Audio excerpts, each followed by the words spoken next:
afternoon, everybody. Good morning. It's great to have everybody joining today. What I would like to do is just do a few minutes of introduction just to warm things up and to give a little bit of time for a few more people to join. What I'd like to do first is welcome the external speakers that we have joining today. And I think we've got a great panel in front of us. We will be having some remarks a little bit later from Dr. Saurabh Garg, the Principal Secretary of Agriculture from Odisha. We have a strong representation from Precision Agriculture for Development with Owen Barder, the CEO, and Niriksha Shetty, the Country Director for India. We have a great panel of discussants as well. Dr. Avinash Kishore, Research Fellow from IFPRI, Samik Sundar, a member of my team, a Senior Rural Development Specialist and Odisha State Partnership Coordinator from the World Bank. We will have a recorded message from Kate Kuo, a Program Officer from the Gates Foundation. And I think it's a great lineup for a very important topic.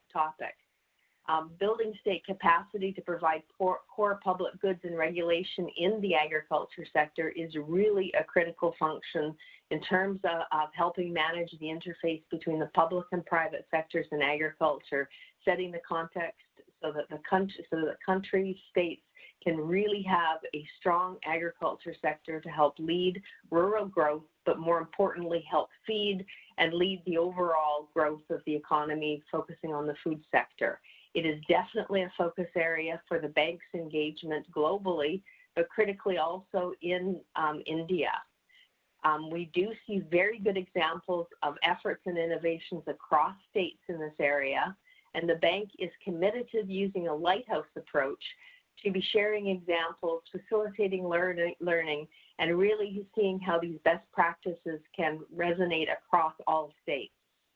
In this regard, we welcome also agriculture development staff from other states in India, including Maharashtra and Madhya Pradesh, who I believe are joining us today as well.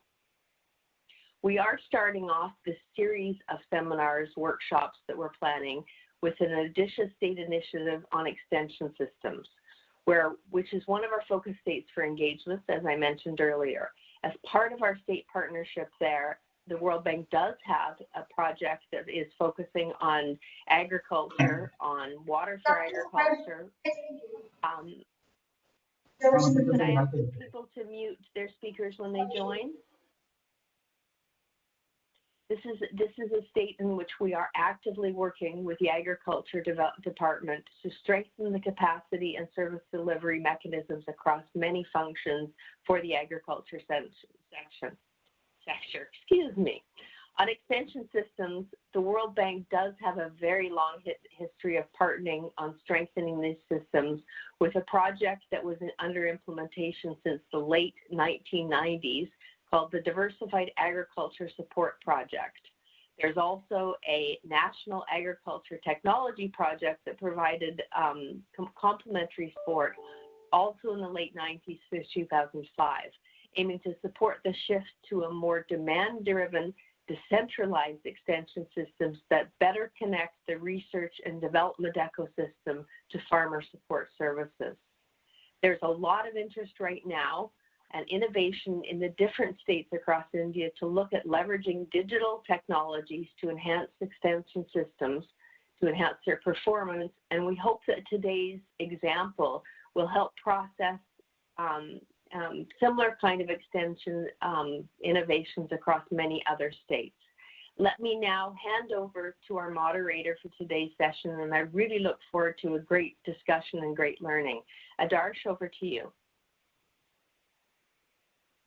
Thanks, Kate. Again, I think you've sort of set the ball rolling. I'm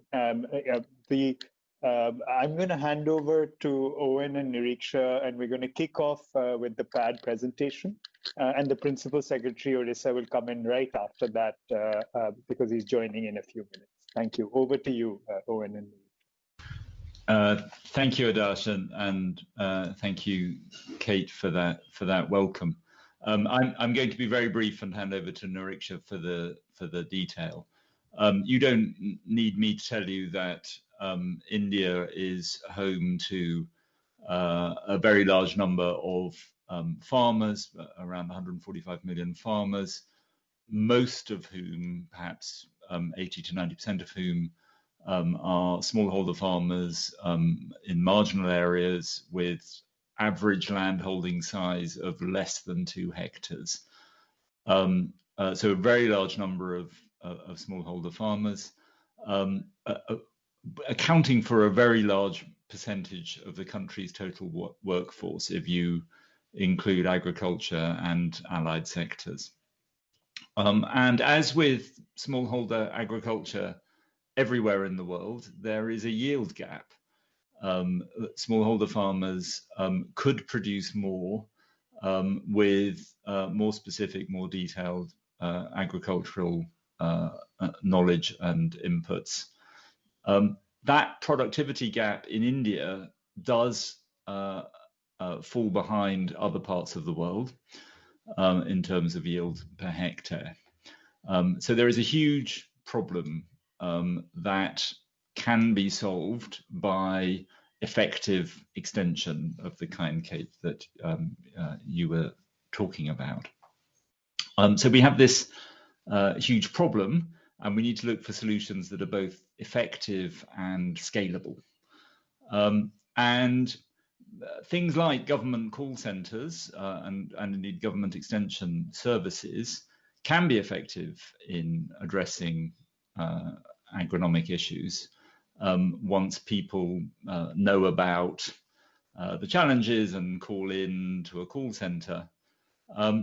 What is different about our extension model is that we disseminate proactively information in an unbiased and timely way, customized to individual farmers and farmer profiles.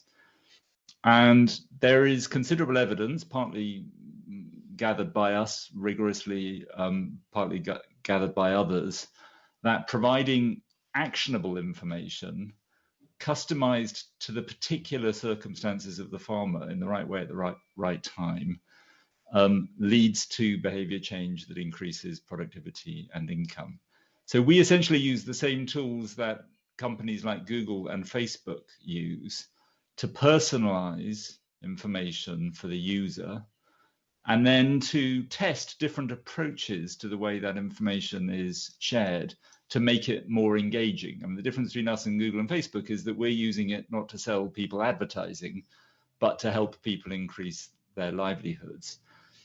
Lots of development interventions over the years have sought to provide information to people, but they've tended to be rather blunt instruments, sending the same information in a blanket way to everyone. Often that was determined by the technology available. If you're doing radio or TV broadcasts, then it's going to be the same message for everyone. And often those messages have been sent in ways that don't engage people, that are not customized and are not testing to learn what works. So we are unusual in the development sector, I think possibly unique, in really deploying the data science iteration that the tech sector uses to bring about effective extension to people across the developing world.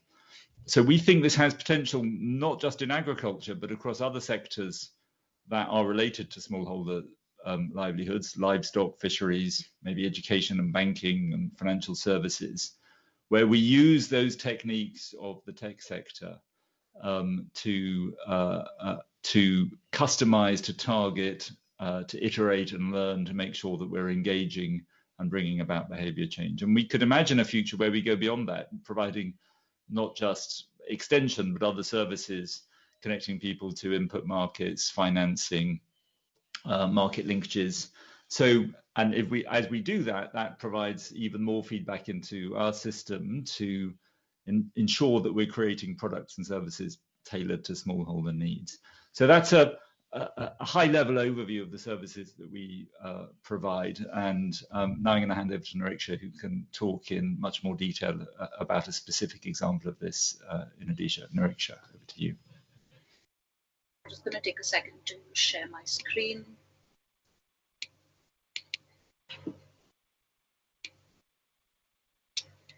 Great.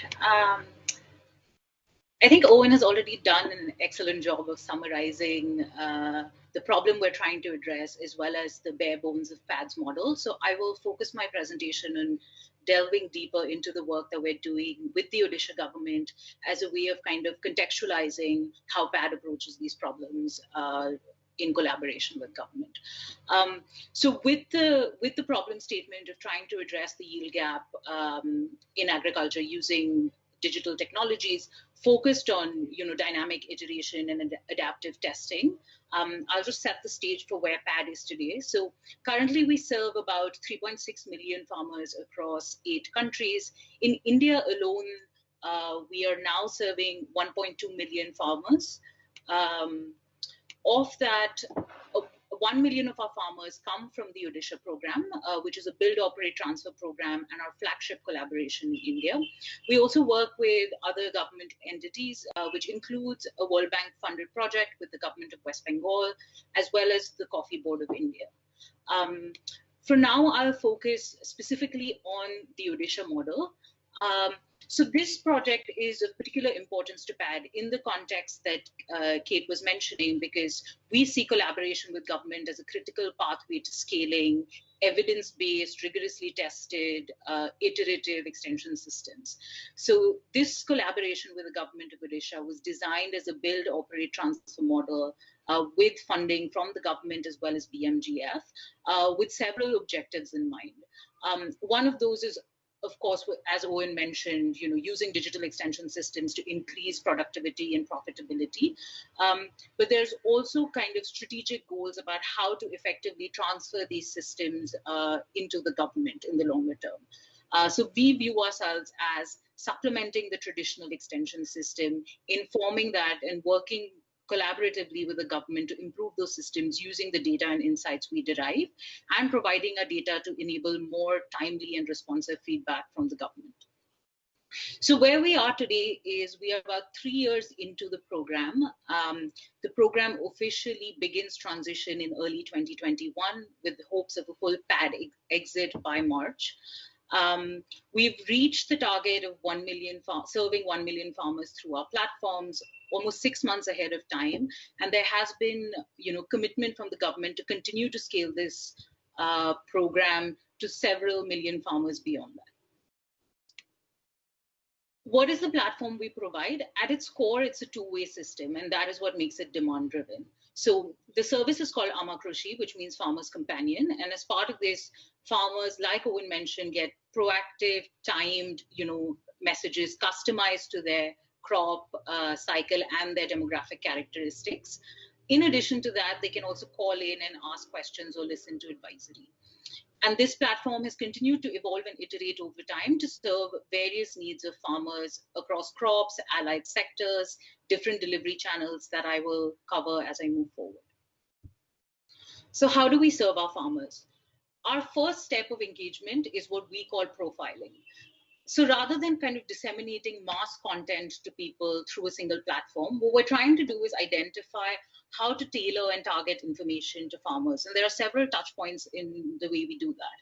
So the first step is we typically reach out to the farmer currently through a call center, and we're exploring more automated ways of doing that in collaboration with the government to collect information about who they are, where they live, what they grow, what types of information they need. And that kind of forms the basic underlying material for the advisory we design.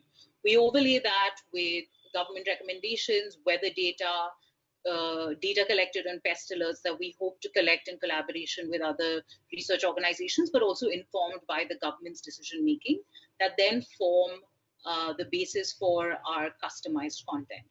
Once we have these farmer profiles, our next step is the content design process.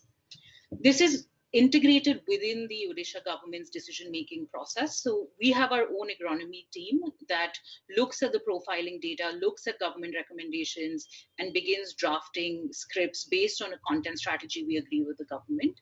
And then on a weekly basis, that goes through a review and validation process through what we call a content review committee.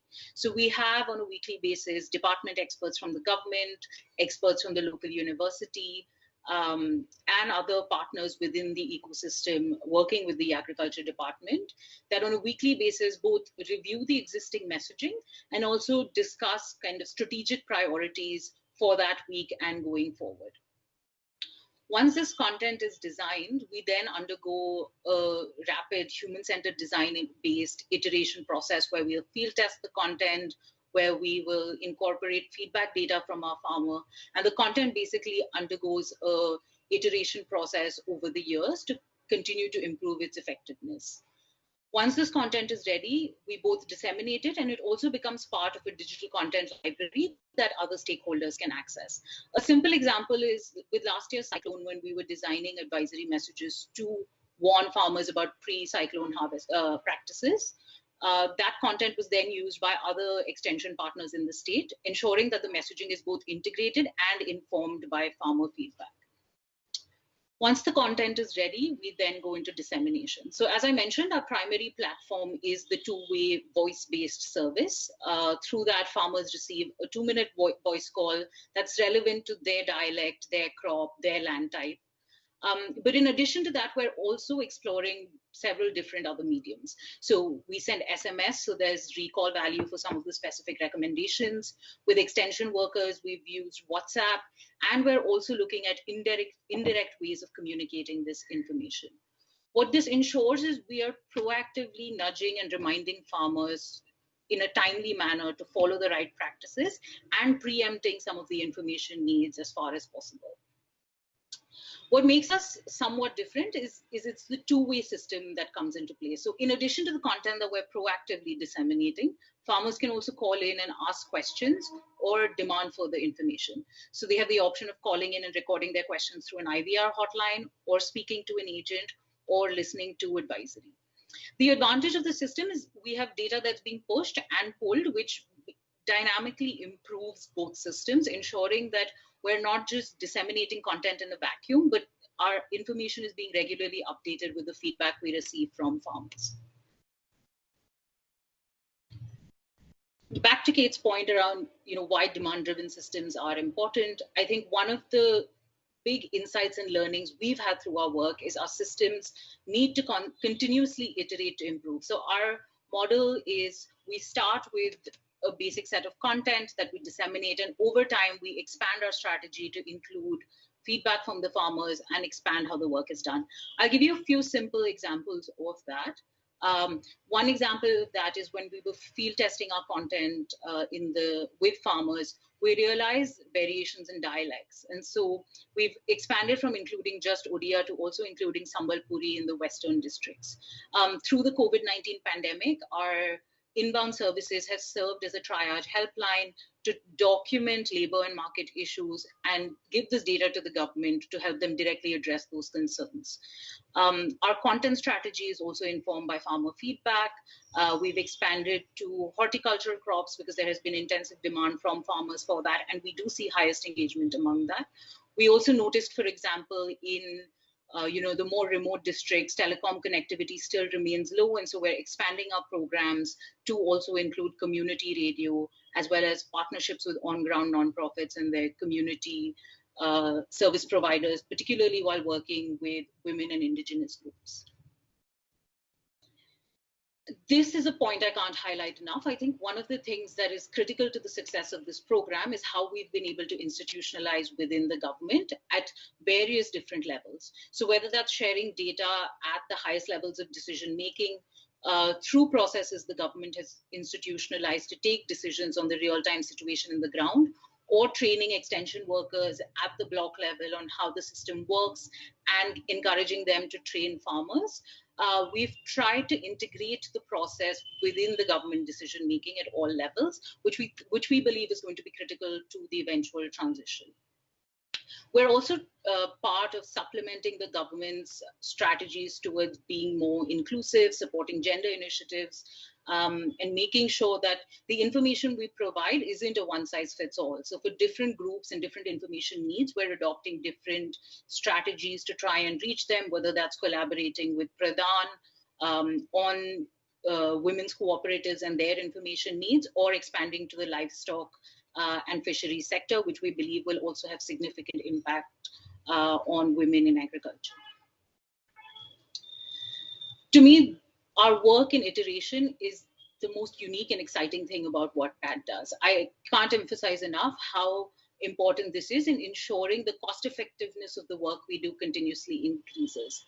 So this is our secret sauce. What we do is we try small tweaks and big tweaks and try to learn from the messages that we're sending to continuously improve our content. What these tweaks can look like is anything from the time of day to the length of message to the framing to gauging comprehensibility. And so we're adapting and iterating on our messages as we grow.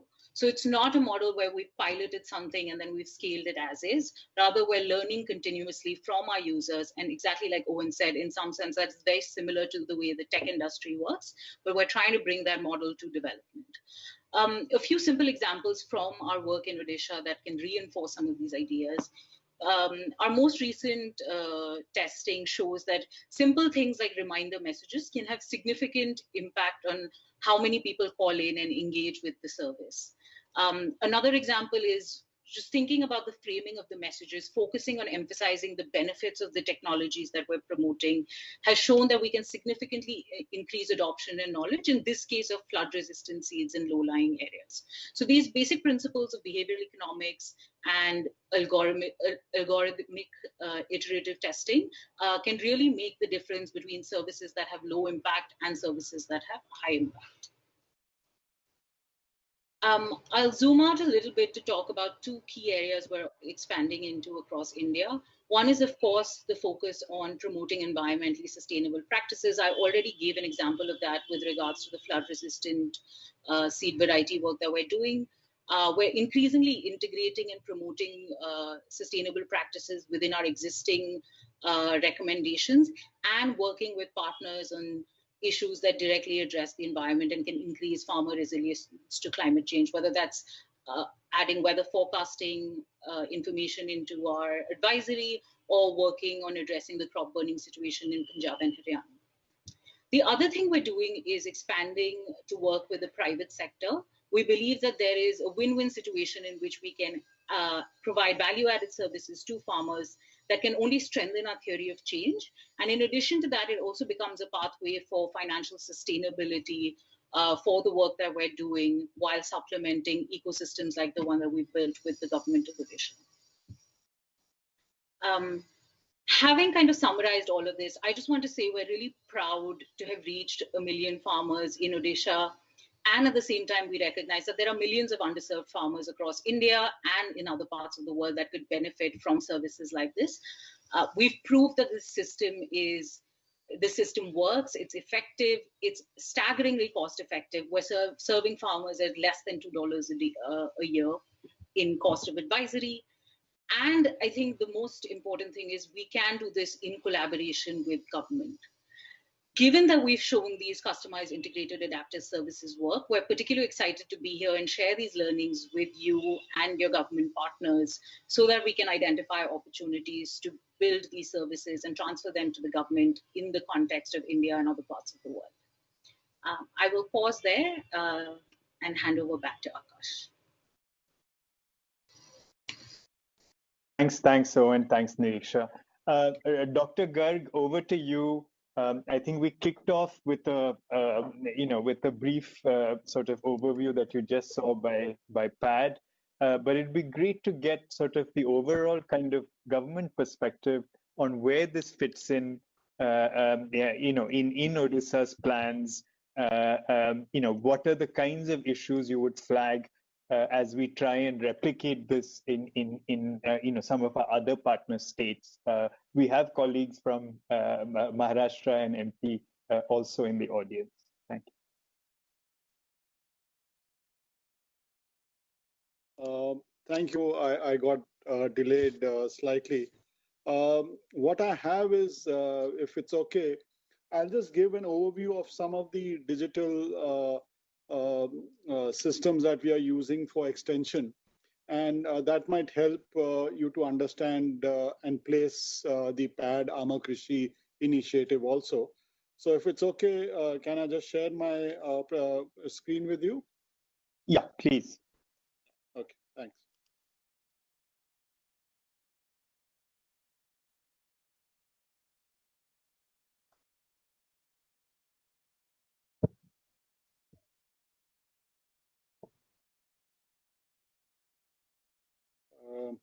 Is it visible? Yeah, we can see it. Okay. So I'll just talk on some of the what digital technologies we are using.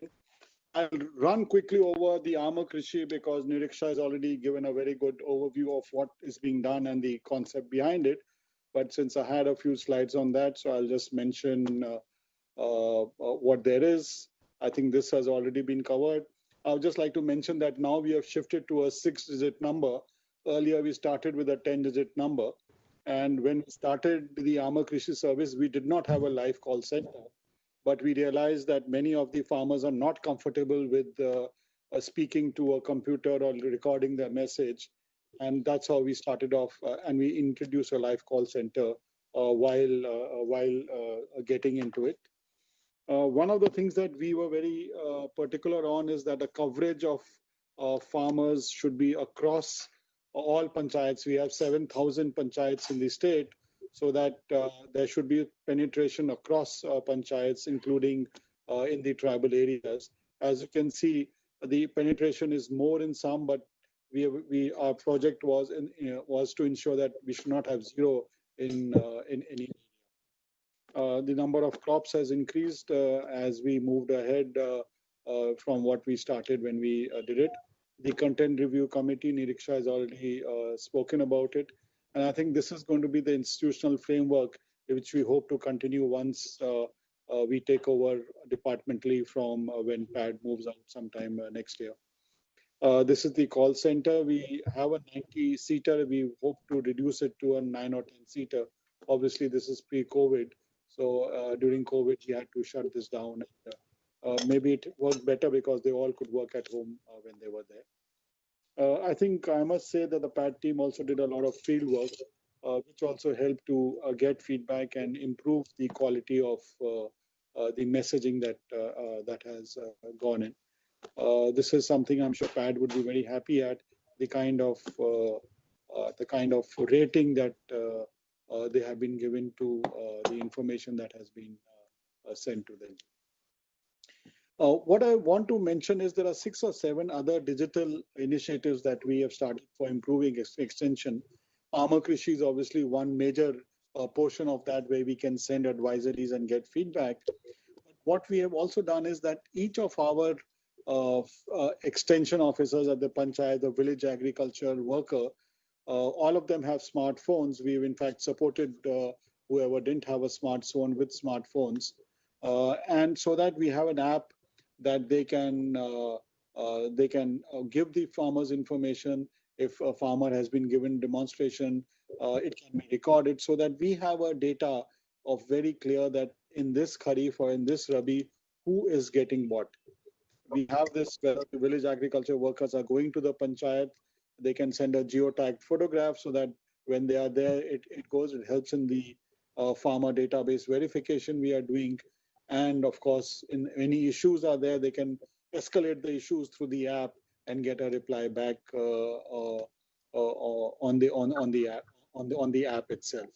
So these are some of the things that we have been doing, and on the availability of the extension officers in the panchayats, on geotagging of beneficiaries, selecting the beneficiary from the databases so it becomes easier, and they can even pick and select the beneficiary and send it back so that it comes into our database. So these are various, I'm not getting into these details, but we are able to assign weekly targets to each extension worker so that he or she knows what is their target and how many farmers they have to contact, etc. This is the second one, is that we have now a decision support system available at the department and the directorate level, where all the schemes data of what support is to be given, it's there, and we can collect the monthly progress reports or the quarterly progress reports, etc. Even what are the seeds that need to be indented for next Kharif, which variety, what. Once it is fed on the app by the village agriculture worker, this decision support system works with the app to collect all the data. And these are the kind of key performance initiatives that we can measure through that. And this also helps into us to measure the performance of the staff on the ground, which I'll be talking about just seeing. So these are all the MPRs that we have. These are transactional level. You can input it on the app, and so that it automatically gets into our dashboard. This was, we realized that pest is a major issue, and getting to knowledge of the pest is important. So we have this online photo repository also, which farmers can also use, or that farmers can also use it as a tool to report back to us by use of the app.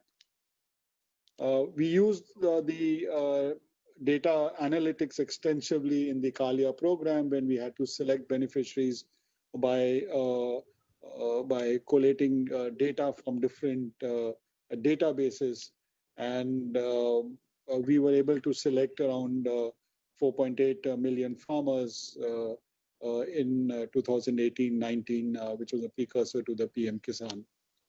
And this is the kind of databases that we had, the checks that we used to be able to pull out the farmers, which ultimately from which we could select the farmers. This is the employee incentive framework, again, because we have that app which sets targets for each employee. We can even monitor their performance. And we've started incentivizing the field level officers with using the data that we now have. For each officer, we can have, if required, a different scheme, and we have different weightages for each of the schemes. And based on that, then we can measure their what has been their monthly performance. And we've started the Employee of the Month program, and which, since it's all transparent, everyone can see what they have achieved and what the others have achieved. It makes things easier. And in fact, in the month of November recently, the Chief Minister gave these month of October and November, September and October. The Chief Minister announced these awards to the extension officers. And this is the last one that we've started using students as interns. Otherwise, in government, we don't have internships. So we've developed this 2-month internship that they do as a part of their summer internship which they used to do. We have tweaked it to the period that is needed for us in terms of the Kharif season. And we give these students on a weekly basis through the app what is it that they have to do, and they give their feedback, and we get, in a way, third-party feedback on how our programs are working, and also in terms of extension to the farmers face-to-face, and they get feedback from us as an independent feedback. So this is all that I have out here. I went through it quickly, keeping in view the time constraint in view, but since I was told to just speak on what are our digital initiatives for extension, I just thought I'll give an overview. Thank you. Thank you. Thank you, Dr. Garg.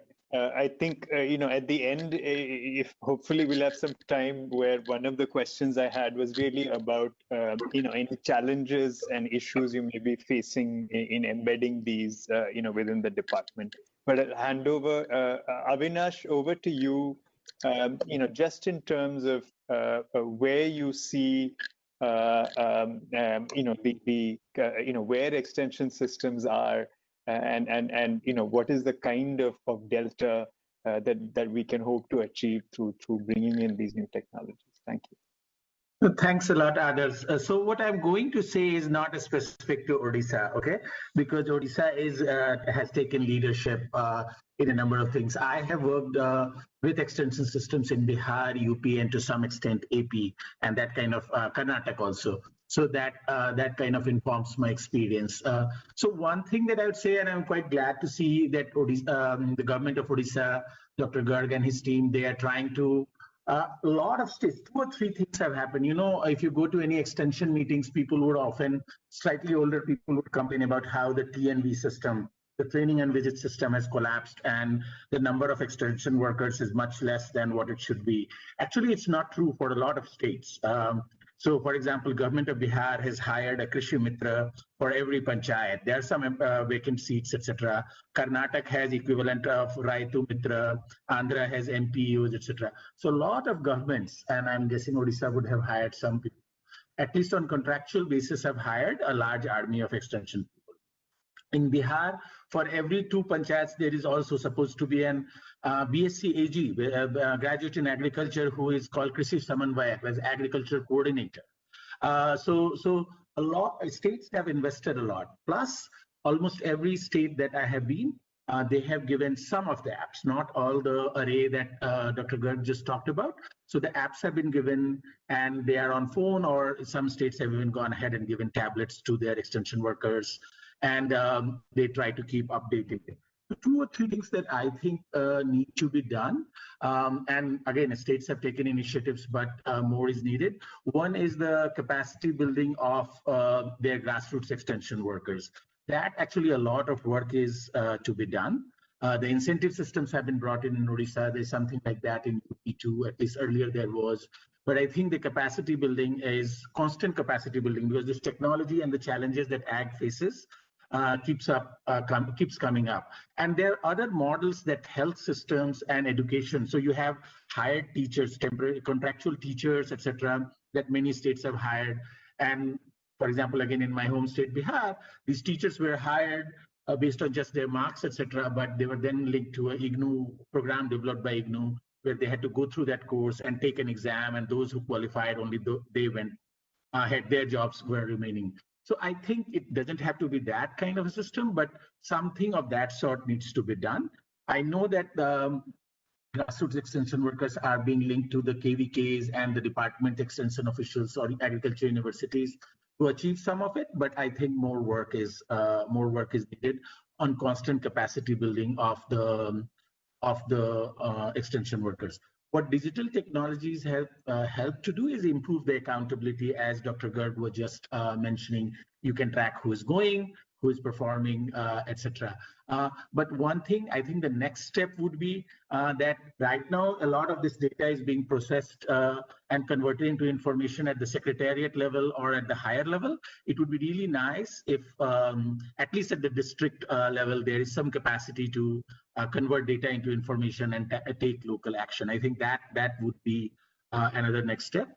The third thing that I want to say is that farmers stop losing interest in extension, no matter how good quality the information is, if it is not backed by actual provision of whatever you are recommending. So, for example, Bihar, Odisha, etc., farmers are credit constrained, and even if you are like recommending a new technology or adoption of a new variety, if enough seed is not available or credit is not available, information is not going to be useful.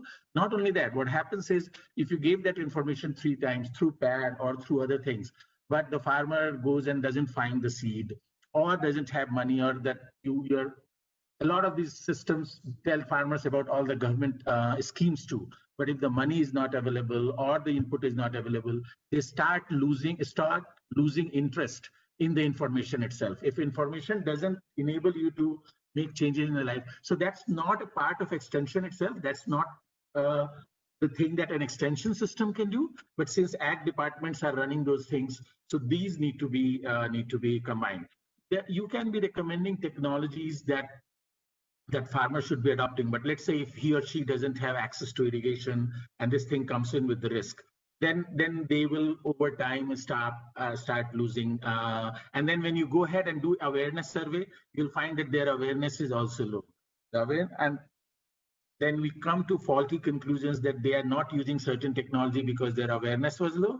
I don't think that's how it works. Their awareness is low because they are not interested in it, because that thing is not there. So and then you blame the extension system, like, oh, the awareness is no. Strengthen the extension system, awareness improves, then action happens.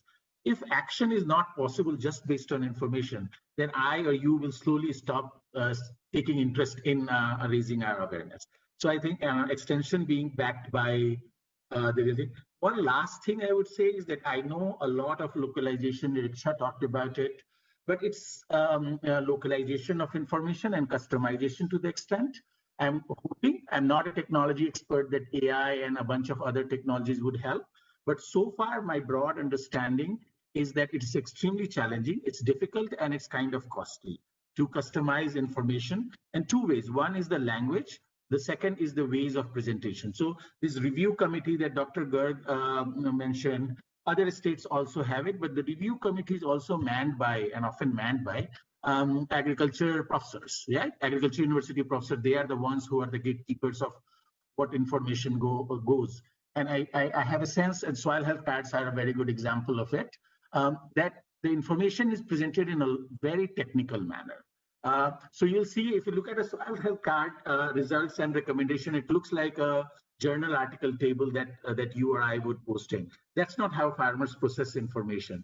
There's a lot of unnecessary information too, which is not of prior, like first order importance to the farmer, but the ag universities would not sign off on not having that information also, even if it is not useful. So this will remain a communication challenge, which I think if in those committees, etc., people who are communication experts, anthropologists, sociologists, I don't know what expertise they would have, advertisers, if they are also there in helping kind of process, or farmer representatives, I think that's something that I don't know Odisha may have done, but a lot of states haven't done. So customizing information, given our immense diversity, even at the state level, like Niriksha talked about Sambalpuri dialect, etc. Local terms, local dialects, what is of highest interest, that will remain a challenge. It's not going to go away. It's something that we'll keep having to do and keep getting better at in whatever. Communicating scientifically decent quality information in a manner that farmers absorb, understanding how farmers process information is something that all of us will have to stay engaged. I'll stop there. Thank you. Thanks a lot. Both these presentations were really very, very interesting. Thank you, Niriksha. Thank you, Dr. Garg. Thanks, Avinash. I'm going to try and play a brief clip that Kate Kuo from the Gates Foundation sent. Just to, because I think it really sets the, some of the context for what we need to look at in investing at the state level well. I hope, please stop me if you can't hear the sound, because we were having some technical difficulties.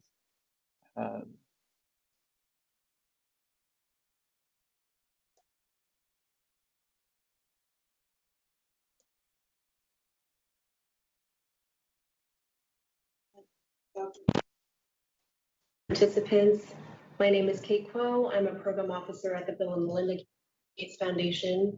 I sit in the Digital Farmer Services portfolio team, and I manage our investments in agricultural advisory services. I also have the pleasure of managing our investment to Precision Agriculture for Development in Odisha. Share screen for a second. I'd like to start my presentation today with a general overview of our agricultural development strategy. So we support country-led inclusive agricultural transformation in 4 countries in Asia and Africa, and partner with an organization called AgDev to support many more countries in Africa. We focus on poor and pre-commercial small-scale producers. Our high-level goals are to increase productivity, income, nutritional outcome, and women's empowerment. And we believe digital plays a very key role in accelerating this process. Here's a visualization of what the Digital Farmer Services, or DFS, team works on. Our vision is to have agri-stacks that serve SSPs. I know a lot of organizations are interested in AgriStack, including the government of India is pursuing this right now. We define AgriStack as the ag data infrastructure that powers digital ag and farmer services. One way to organize this very busy space in digital ag is to look at the space through 3 different tiers on this slide. So the first tier is that top brown tier, or the farm level. These are the tools, applications, messages, and services that touch farmers or value chain actors directly. At this level, we are aiming to increase equitable access to relevant products and services. Then you have this middle tier, which is the blue level, and this is the ecosystem level. These are the services, platforms, data, and content layers that are required to power the farmer-facing services on the level above. At this level, we support the quality, reach, and sustainability of solutions and service providers. And finally, the bottom level is the dark tier, the macro level.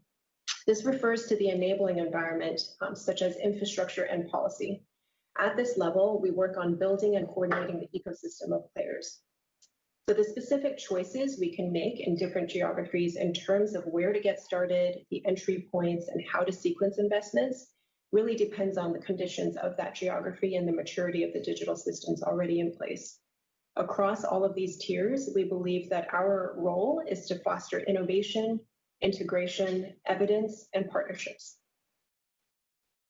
Now moving forward to agricultural advisory services, which is our topic for today. Ag advisory is one piece of the bigger puzzle of farmer services that we saw on the slide before, but it's one of the most important pieces. The foundation has worked in this space, both in conventional extension and digitally enabled extension over the last decade, but primarily in digitally enabled extension.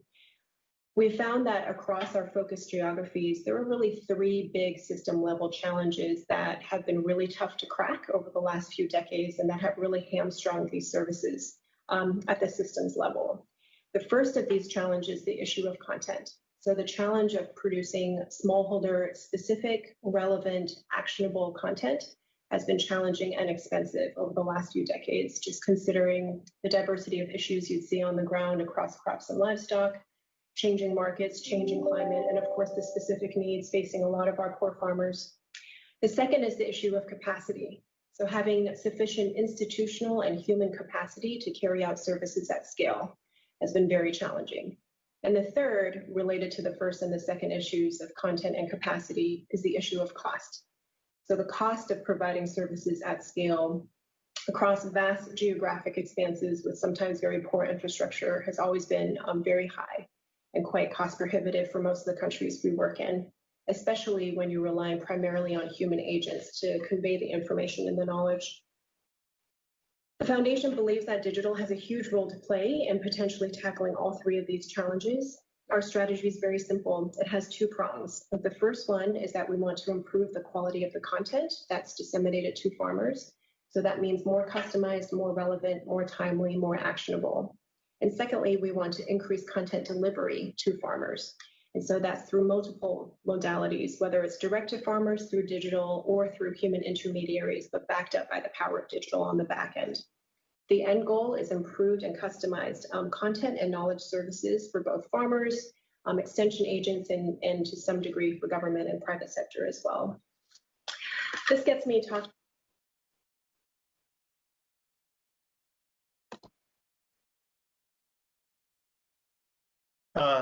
Thanks.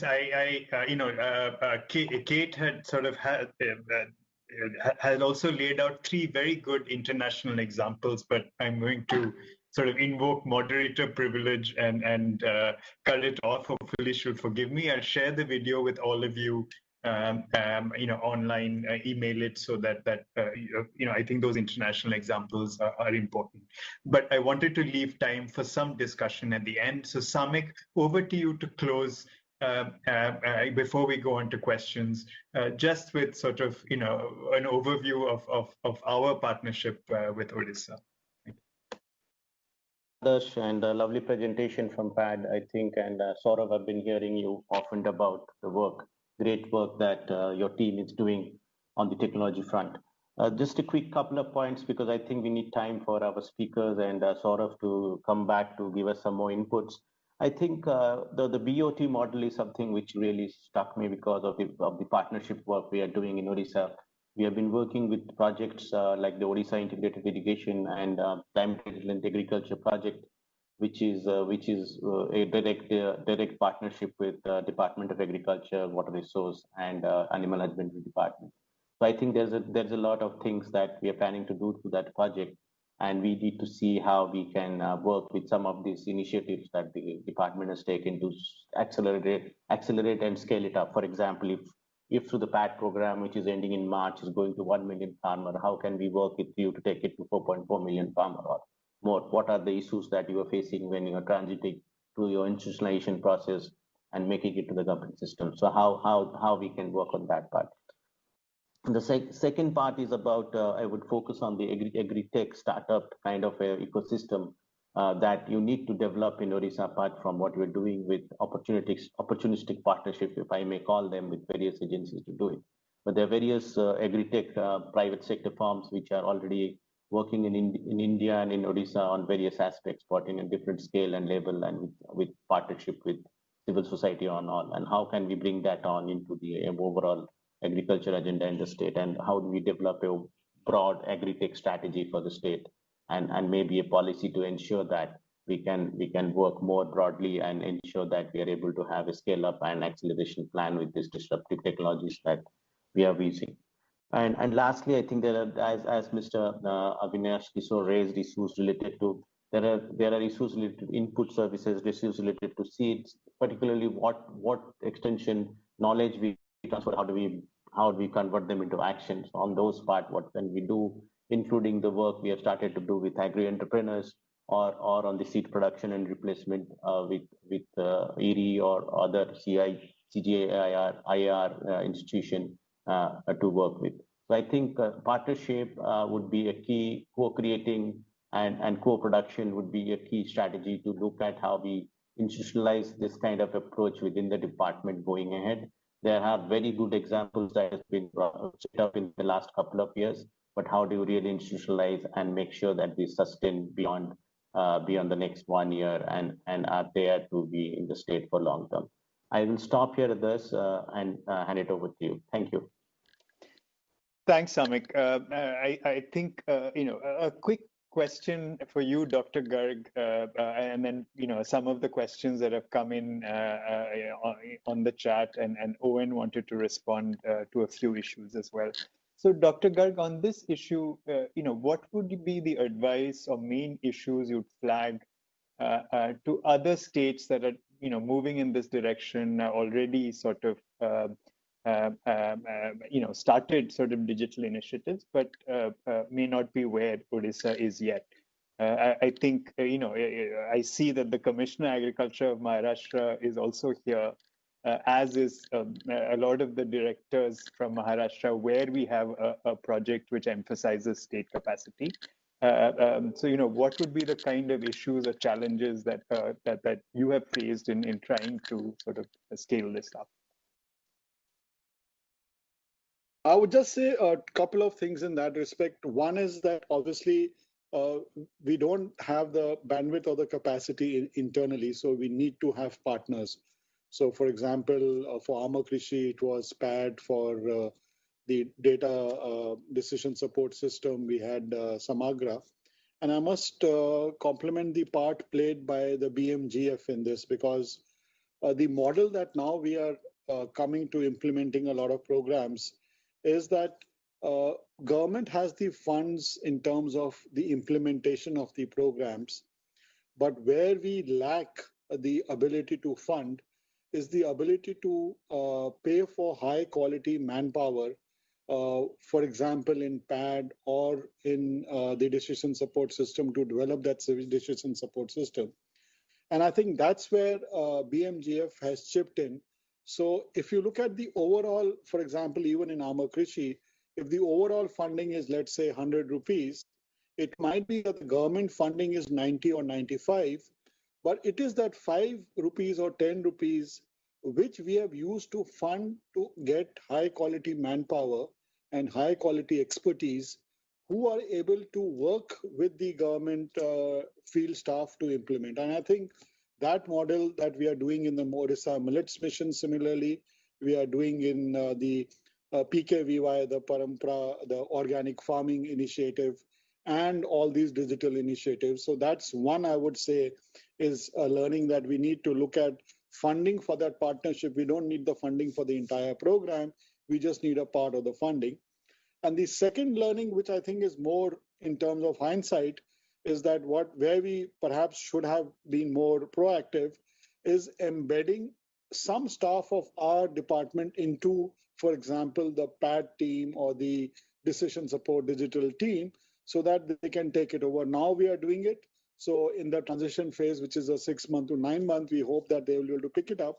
But I think going forward, we will, from ab initio date one, have 1 or 2 people, even though they may not have that level of technical competence or ability, but people who are willing to learn, we should put them in. So that will help to institutionalize and mainstream the initiative when I think the BOT term, I like that term, when the BOT term, the T part of the BOT kicks in.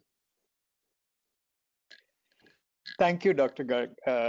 I'm going to open it out. Owen, you wanted to respond quickly to something. Over to you, and then I'll open it up with a preference to any government colleagues who want to ask questions. In the chat, so people can read Perfect. that. Perfect. Thank you. I wanted to make a quick point, if you permit me. Please. So I think that one thing that we are not doing enough in ag extension and generally in ag research is learn from what has been done in education and health research. So if you look at the bank's own portfolio of working on using digital tech, so the kind of work, let's say in India, Rinku and Sharanya have done in understanding when giving digital tools down at the grassroots work and what more needs to be done. There's a lot to be learned from what they have done for ag also. It's health and education kind of, they use not just economists, but other people too in developing and assessing, evaluating their delivery systems. And we need to learn from there, including the kind of work that I think Rinku and Sharanya have done at the bank itself on studying how digital aided information systems and even subsidy transfers work in those two sectors. Thank you. Thanks. Any questions? We'll take, particularly from government colleagues, in any questions?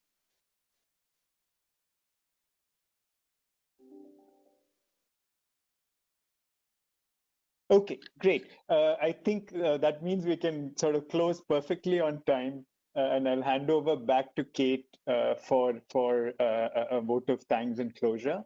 I think Dr. Garg, it'll be great as we move forward on working with some of our other state partners that we can continue to draw on the Odisha experience and on in terms of, I think with COVID we can't visit, but hopefully soon we'll be able to do that to see some of these things on the ground. Thank you, and back to you, Kate. Thank you very, very much, Adarsh, and panelists in particular, the representatives from PAD, Dr. Kishore as well, and then obviously strong vote of thanks for Dr. Garg for taking the time to share the experience, this very innovative and powerful experience on extension and use of a digital technology, very much grounded in the kind of communication that farmers themselves need, which comes across very clearly and was highlighted too in Dr. Kishore's comments, but also being able to share this across India. Again, using World Bank language, we talk about this as lighthouse, and certainly the experiences and the approach that you're taking is very much a strong example of innovation, using particular technology and using specific partners that have so aptly stepped in to help ensure that the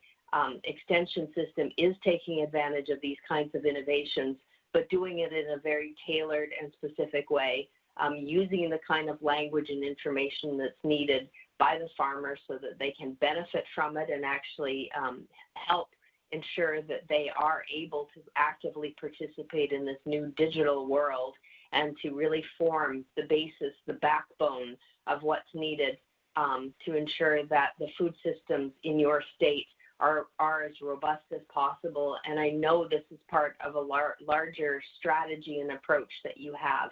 I do want to recommit our own partnership with you. I know you are a partnership state, but from the agriculture side of things, I think it goes deeper than that. I think we see ourselves as family in a way. It really is about being there to support what you need going forward and to help ensure that your dreams and the vision that you have laid out for the agriculture sector, agriculture and food sector, support to the rural sector, that actually becomes a reality. So I would like to share my very strong thanks on behalf of the World Bank for the session today. I know it has been recorded. We will take all efforts to share across our institution as well, because this is a lighthouse event not only for India, for the region, but also it will be shared globally as well. So again, let me close with sincere words of thanks My wishes to everybody as well to stay safe and to enjoy their families as we all head into this holiday season in front of us. So thank you, everybody. I look forward to continue working with you and hopefully seeing how we can help this inspire continued evolution across all states in India and touch globally as well. Thank you. Thanks, Kate. Thanks, everyone. Thank you. Thank you. Thank you. Thank you.